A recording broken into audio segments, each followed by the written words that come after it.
So you should know history repeats itself over and over and over, and I've done it over and over and over. Shedeur Sanders spoke with confidence, but the internet is now watching something far more scandalous. New viral footage linking the Browns' rookie QB to his coach's wife has the NFL world shocked. The tape is real, it's spreading too fast to ignore. But the real question is, why? I've got the full details, and here's the backstory. From top prospect to fifth-round shock. When Shedeur Sanders, the son of Pro Football Hall of Famer Deion Primetime Sanders, entered the 2025 NFL Draft, he was widely projected as a potential franchise quarterback, with some scouts calling him generational and worthy of the #1 pick. Mock drafts had him going anywhere from the top 10 to the late first round, positioned alongside names like Cam Ward as the cream of the quarterback crop. But what happened next would become one of the most dramatic and controversial draft slides in recent memory. Instead of hearing his name called on day 1 or even day 2, Sanders would sit and wait, watching quarterback after quarterback get selected ahead of him, until finally deep into day 3, the Cleveland Browns traded up to select him with the 144th overall pick in the 5th round. To put this in perspective, Sanders became the 6th quarterback selected in the draft, falling behind players who hadn't generated nearly the same level of pre-draft hype. He plummeted from potential top 10 status to the mid-5th round, making him the biggest slide in the entire draft. But here's where the story gets really interesting and disturbing. The reasons behind Sanders' fall weren't just about football. They were about character, attitude, and a series of pre-draft decisions that would come back to haunt him in the most spectacular fashion. If you ain't trying to change the franchise or the culture, don't give me.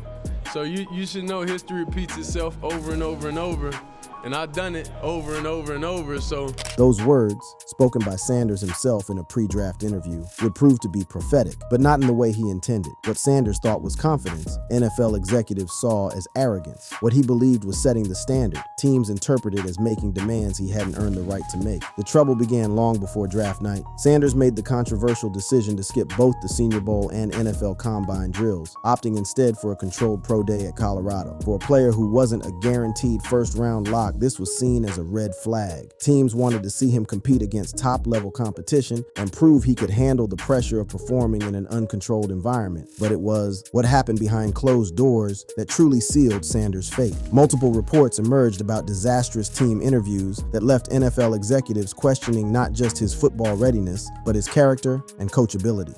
An anonymous coach called Sanders' interview the worst formal interview I've ever been in my life, citing arrogance and entitlement. The details of these interviews paint a picture of a young man who seemed to misunderstand the power dynamics of the NFL draft process. Reports described him as dismissing teams not positioned to draft him early, treating them as not worth his time. One particularly damaging story emerged from his visit with the New York Giants, where the team intentionally included mistakes in a playbook install. Sanders failed to catch them and was pissed when called out, viewing it as a setup rather than a standard evaluation. A lot of anonymous sources coming out about this meetings that they have with Shedeur Sanders, and a lot of the anonymous sources from the meetings are saying worst meeting of all time. Not even close. Not even like worst meeting of all time. The situation became so toxic that multiple NFL owners allegedly instructed their front offices to remove him from draft boards entirely due to attitude concerns. This wasn't just about one bad meeting or one personality clash. This was a systematic rejection by team after team, all coming to the same conclusion about Sanders' character and readiness for the NFL. But perhaps the most telling sign of how far Sanders had fallen came in the form of his own family's reactions. His father, Deion Sanders, had been vocal about certain teams he wouldn't allow his son to play for, drawing uncomfortable parallels to the Eli Manning draft situation from 2004. A couple teams that I won't allow him to play for. Whoa. This is my profession. I know what's behind the curtain. We ain't got to get back there for me to understand what's not prominent for my son. As the draft progressed and Sanders' name wasn't called, the tension was palpable. The draft party, hosted at Deion Sanders' home outside Dallas, was documented extensively by well-off media, capturing what started as optimistic celebration gradually transforming into anxiety and disappointment. Then came the moment that perfectly encapsulated just how far Sanders had fallen and how cruel the football world could be. On day 2 of the draft, as Sanders and his family waited desperately for a call that might never come, his phone rang. The voice on the other end claimed to be Mickey Loomis, the general manager of the New Orleans Saints. Ready to go! Say it one more time for me. This is Mickey Loomis here, GM of the Saints. How you doing? Good, how are you, man? Good, been waiting on you. Ready to go! Yeah, we have. It's been a long wait, man. No, for sure. We're gonna take you with our next pick right here, man. Yeah. Yes, sir, let's be legendary. but you're gonna have to wait a little bit longer, man.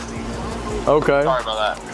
The cruel reality was that this wasn't Mickey Loomis at all. It was Jax Ulbrich, the 21-year-old son of Atlanta Falcons defensive coordinator Jeff Ulbrich, who had accessed Sanders' number from an open iPad at his parents' home. The prank call was captured on video, showing the family's excitement, quickly turning to confusion and embarrassment as they realized they'd been duped. The incident sparked an NFL investigation into how private draft numbers were being leaked, as Sanders wasn't the only prospect targeted. The cruelty of the timing coming as Sanders sat through his draft slide highlighted just how far his stock had fallen and how he'd become a target for mockery rather than respect. The prank call became a viral sensation, but for all the wrong reasons. It wasn't just embarrassing, it was symbolic of how Sanders had gone from being a top prospect to becoming the butt of jokes. Former NFL player Emmanuel Acho called the prank pathetic, embarrassing, and disgusting, expressing outrage on social media. As day 3 arrived and Sanders was still on the board, the desperation became evident. This wasn't supposed to be how the story went. The son of prime time, the quarterback who had revitalized Colorado football and put up impressive numbers throughout his college career, wasn't supposed to be available in the 5th round. His college statistics were undeniable. 1,267 completions out of 1,808 attempts, 70.1%, for 14,353 yards, 134 touchdowns, and just 27 interceptions. But statistics don't tell the whole story, and NFL teams had clearly seen something in Sanders, or rather, hadn't seen something, that made them comfortable passing on him multiple times. The combination of character concerns, perceived entitlement, questionable decision-making in pressure situations, and his father's influence had created a perfect storm that torpedoed his draft stock. When the Cleveland Browns finally called his name with the 144th pick, it should have been a moment of celebration. Instead, it felt more like a rescue mission. The Browns, a franchise known for their quarterback struggles, had taken a flyer on a player that 31 other teams had passed on multiple times. When we saw your guys' reaction in the war room, it just didn't look necessarily exuberant. I think we're probably just tired from the weekend. Those clips, it's not timed up to exactly the right When time, we're actually so I making wouldn't, don't read too much into that. Even the Browns' reaction to selecting Sanders seemed muted, with team officials later having to explain away their seemingly underwhelmed response. This wasn't the triumphant moment of a team landing their franchise quarterback. This was the calculated risk of a desperate organization hoping to find value in the draft's biggest mystery. The fall from grace was complete. Shedeur Sanders, who had entered the draft process as a potential top 10 pick, had become the 6th quarterback selected, and a cautionary tale about the importance of character evaluation in the modern NFL. But this was just the beginning of a story that would only get more complicated and controversial as time went on. The aftermath and revelations. The immediate aftermath of Shedeur Sanders' selection by the Cleveland Browns seemed like the end of one story, but in reality, it was just the beginning of an even more explosive narrative that would rock the NFL world months later. What appeared to be a simple case of a player falling due to character concerns would soon be revealed as something far more complex and controversial. In the days following the draft, the football world was still trying to process what had happened. How had a quarterback with Sanders' pedigree and statistics fallen so far? The initial explanations focused on the interview disasters and character red flags, but there were whispers of something more, something that wouldn't be revealed until months later. But yeah, this was an exciting overall draft weekend. Yeah, be who you can afford to be. Yeah. And, if any of the anonymous stories are true, which, once again, we hate anonymous stories. Don't like them. The draft experts and analysts were struggling to make sense of what they'd witnessed. Mel Kiper Jr. reportedly said in his 30 years covering the draft, he hadn't seen anything like Sanders' fall. The consensus was that while Sanders had talent, the off-field concerns and interview disasters had simply been too much for NFL teams to overlook. But the real story was much more complicated than anyone realized at the time. The first major revelation came from veteran NFL analyst Chris Carter, who provided insight into what had really happened behind the scenes. Carter explained that Sanders and his family had overplayed their hand, thinking they were in the same evaluation mode as Eli Manning and trying to narrow the teams that he was going to go to, which didn't do right. Carter's analysis cut to the heart of the matter. Sanders hadn't just fallen because of bad interviews or character concerns. He had actively participated in his own downfall by trying to control his destination before he had the leverage to do so. The comparison to Eli Manning was particularly damaging because Manning had been the consensus #1 pick when he forced his way out of San Diego, giving him significant leverage. Sanders, despite his talent, wasn't in that same position. The reaction from the football community was mixed and often harsh. Some defended Sanders, arguing that he was the victim of unfair treatment and possibly racial bias.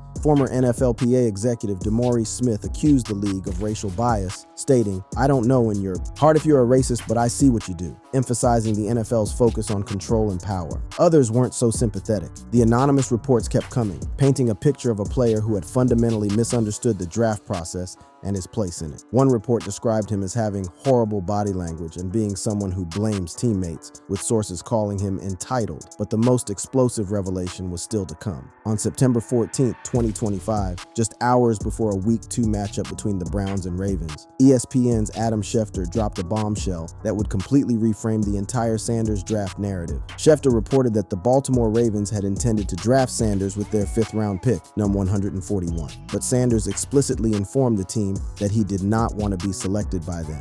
The reasoning? Sanders didn't want to sit behind Lamar Jackson, the 2-time MVP and one of the most dynamic quarterbacks in the NFL. Instead of seeing Baltimore as an opportunity to learn from one of the game's best while contributing to a playoff contending team, Sanders viewed it as a dead end for his immediate playing time aspirations. The revelation sparked immediate debate on NFL Countdown, with analysts arguing about whether Sanders' decision was smart strategy or incredible short-sightedness. Adam Schefter, a lot of noise between these teams, and you've uncovered some fascinating news about another way these teams are connected as of this spring. Gurney was all set. A consensus had been reached. The Baltimore Ravens, were planning to select Shedeur Sanders in the 5th round with the 141st overall selection.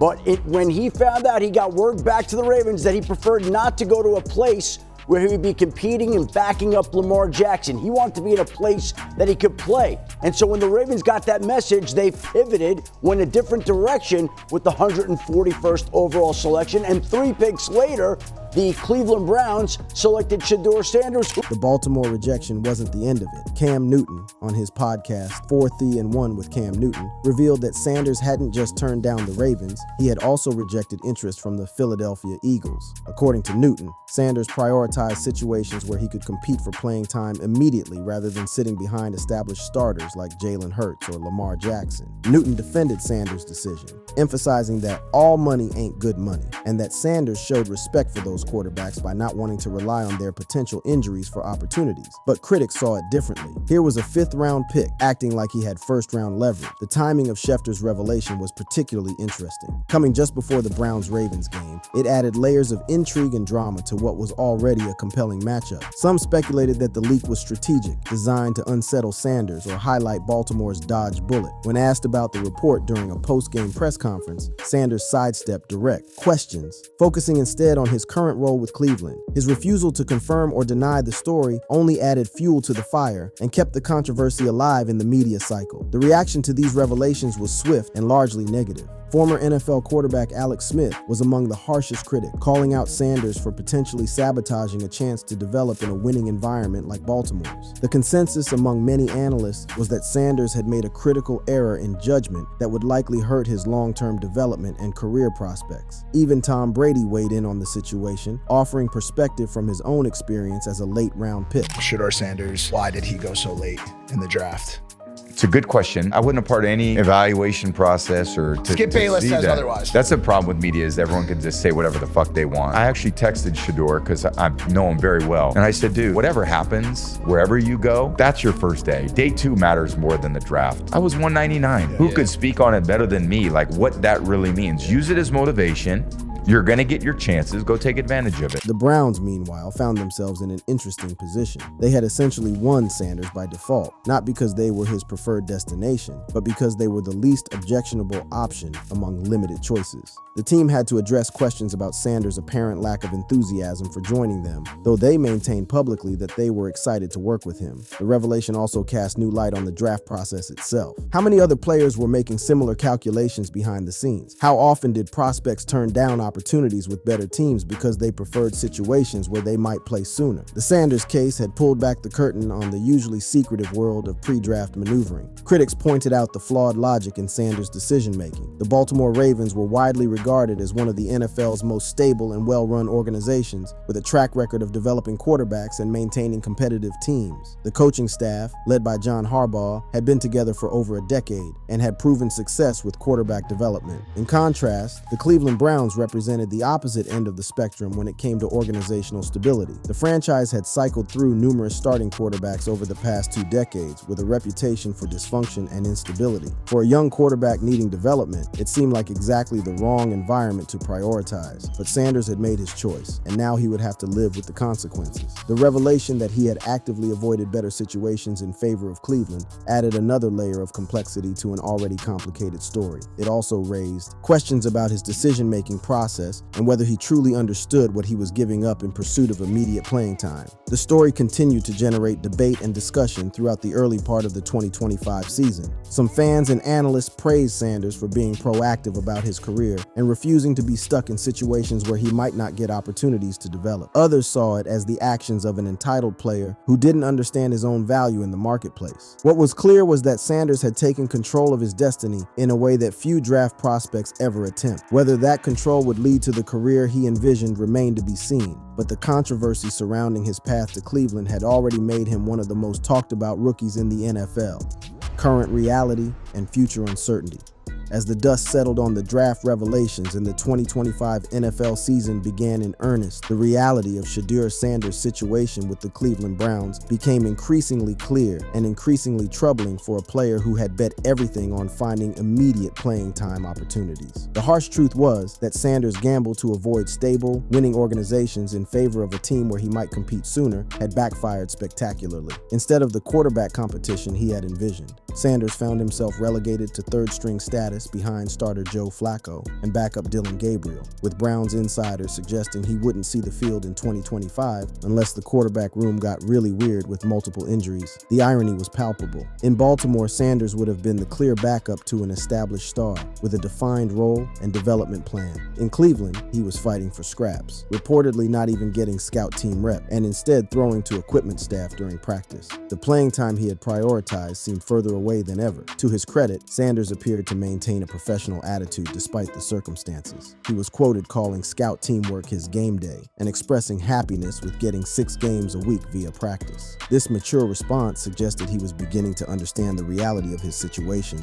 and the work required to earn his way up the depth chart. But the questions about his future were mounting. Multiple reports suggested the Browns could be open to trading Sanders if the right offer came along, viewing him as expendable given their investment in Gabriel as their future backup quarterback. For a player who had entered the draft with such high expectations, the possibility of being traded away after just months in the league represented a stunning fall from grace. The trade speculation intensified when injuries struck other teams around the league. The Cincinnati Bengals emerged as potential suitors when Joe Burrow suffered a toe injury that could sideline him for 3 months. Other teams mentioned in trade rumors included the Pittsburgh Steelers, New Orleans Saints, Los Angeles Rams, Carolina Panthers, Miami Dolphins, and Jacksonville Jaguars. The trade scenarios painted a picture of Sanders as a low-risk, high-reward asset, exactly the kind of evaluation typically reserved for late-round picks rather than potential franchise quarterbacks. With Sanders on a rookie contract worth approximately $4.6 million over 4 years, he represented an affordable lottery ticket for quarterback-needy teams willing to bet on his development. But perhaps the most complex aspect of Sanders' situation was the ongoing influence of his father, Deion Sanders, and how that relationship continued to shape both perception and reality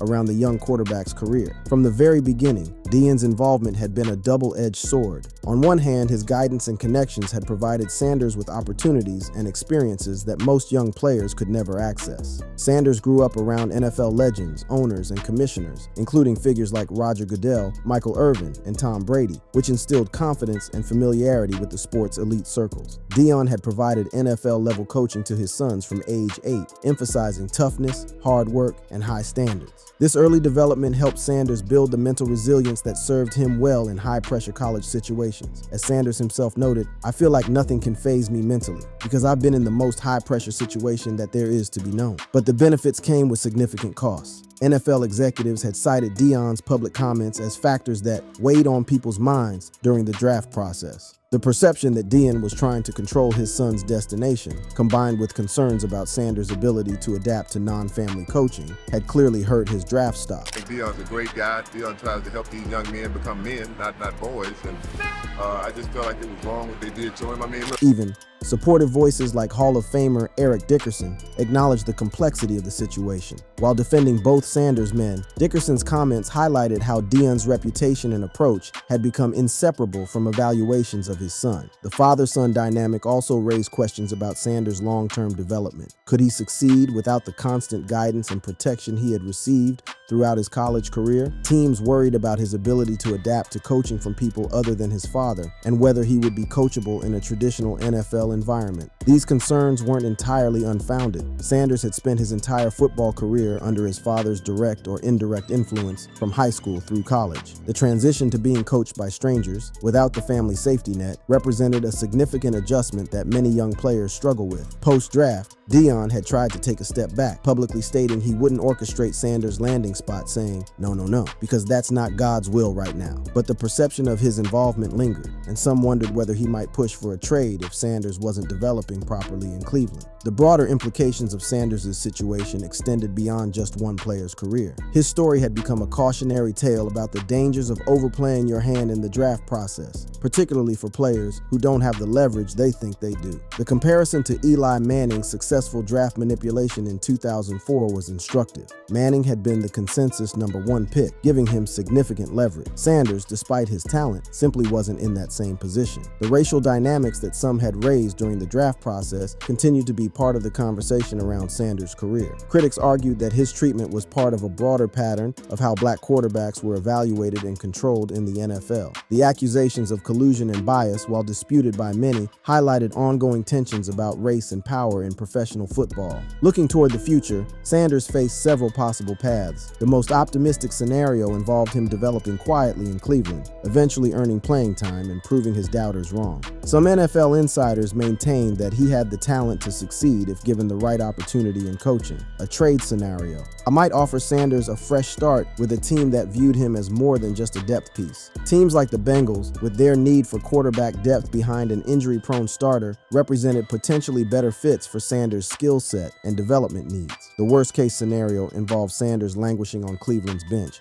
never getting the opportunity to prove himself at the NFL level and eventually washing out of the league. For a player with his college production and pedigree, such an outcome would represent a tragic waste of talent. Browns fan Steve Harvey captured the frustration many felt about the situation. I've been a Cleveland Brown fan my entire life. I happen to be 68 years old. I have watched us not win nothing since 1964. And you're gonna sit here and ask me about a damn quarterback? Now, I am praying to God that Shedeur gets an opportunity to show what he can really do. And I think that would be probably the best thing for him. But knowing the Cleveland Browns, they dumbass gonna trade him. The sentiment reflected a broader frustration among football fans who recognized Sanders' talent but questioned whether he would get a fair opportunity to display it. The combination of his draft slide, current role, and organizational instability had created a situation where success seemed difficult to achieve regardless of his individual abilities. As the 2025 season progressed, Sanders' story served as a reminder of how quickly circumstances can change in professional sports. The confident young quarterback who had entered the draft process expecting to be a first-round pick, was now fighting for relevance on a struggling team, his future uncertain, and his reputation damaged by a series of decisions that had seemed logical at the time, but now appeared short-sighted. The ultimate judgment on Sanders' career choices would have to wait, but one thing was certain: his journey from top prospect to fifth-round pick to third-string quarterback had already become one of the most fascinating and cautionary tales in recent NFL history. Whether it would end in redemption or disappointment remained to be seen, but the stakes couldn't have been higher for a young man who had bet everything on controlling his own destiny. Love this video? Click on the cards on your screen for more.